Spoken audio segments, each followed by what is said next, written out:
الحمد لله رب العالمين وصلى اللهم وسلم على نبينا محمد وصحبه أجمعين ودرسي أفراد يدرس تاني بش رمضان أنا قلت لك الله بإذن الله تبارك وتعالى قفك إساقو أو صومن ما لغا قادة كرا ديك سبارتان لوغو سمايو haddii dhiig laga qaado se ma afurayaa maya ma afurayo dhiigana waa laga qaadi karaa biidni illaahi tabaaraka watacaala irbadaha qofka la gelinayo oo isaga oo sooman ma la duri karaa haa waa la duri karaa laakiin irbadaha cunto ahaan loo isticmaalo sida maalan irbadii loodhan jiray faleebooyinka oo kale la suro qofka oo markuu afka wax ka qaadan waayo faleeba hebel la suro wax lagu siiyaa la yidhaahdo oo kale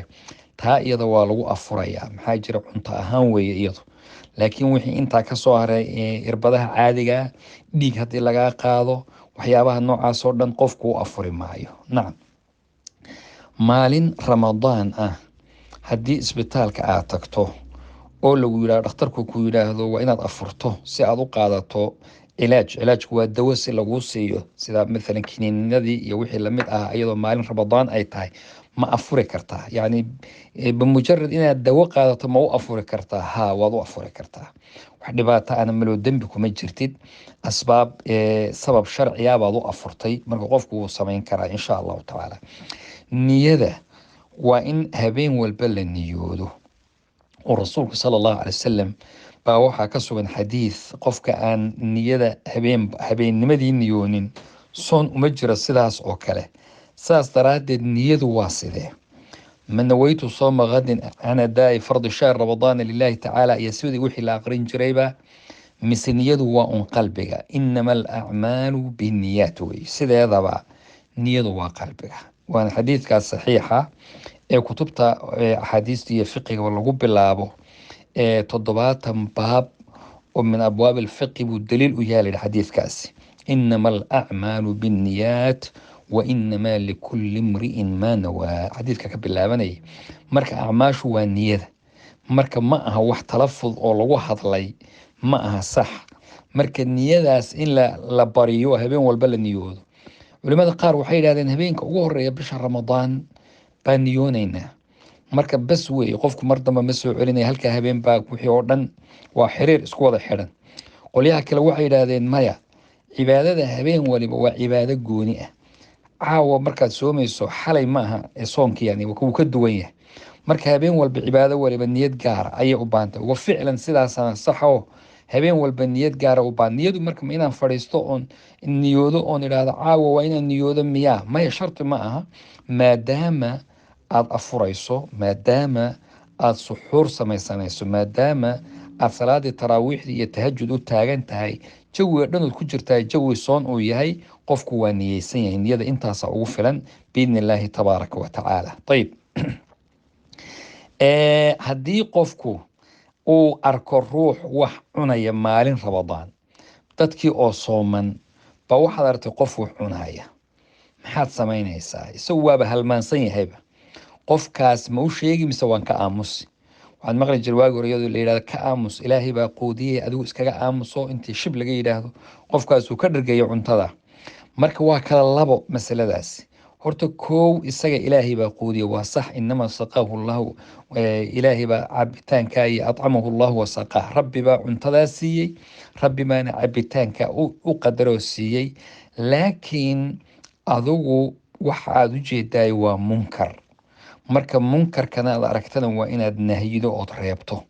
marka ka celi u sheeg وانا حديثك كلام من رأى منكم منكرا فليغيره بيده فإن لم يستطيع فبلسانه فإن لم يستطيع فبقلبه وذلك أضعف الإيمان مرك عدو يران وحضرك تاي ومنكر مالين رمضان إن انطلع عناي منكر وي وحفي عن ما سلاس درادت كهذا الأوشي ورسكي جوجي لعنطلع وصومن تاي مرك هاي جوجي يسوون marka adiga isagu kala labaatin adigu waa inaad sheegtaa qasab kuwa laakiin isagu dembi ma laha hadduu intuun cidna u sheegin wax u sheegana aan la joogin oo intuu ka dhargo dhowaan uu xusuusto wax mashaakila male ilaahay baa quudiyey ilaahay baa cuntada siiyey waa iska soomaya asxaabu alacmaali ashaaqa dad waxaa jira shaqooyin adag ka shaqeeya, kambaniyada ka shaqeeya, shaqooyinkan adag ee dhibka badan bay ka shaqeeyaan. maanta oo dhan bay taagan yihiin, 8 saacadood bay taagan yihiin. warehousadii meelaha waaweyn dadka ka shaqeeya, dadka noocaas ah iyo imtixaanaadka ardayda ku jirta, ardayda imtixaanaadka u fadhida, dadka noocaas oo dhan ma cudurdaar ma tahay ay u afuraan? qofkan shaqo adag buu hayaa, inuu u afurayo cudurdaar ma u tahay? maya, ma aha. dadkaasi laysuu fi macna almarda wala almusaafiriin, mana jirana oo lama haleeshiin karo qoladii jiranayd, musaafirna ma oo lama haleeshiin karo dadkii musaafiriin. sidaas daraaddeed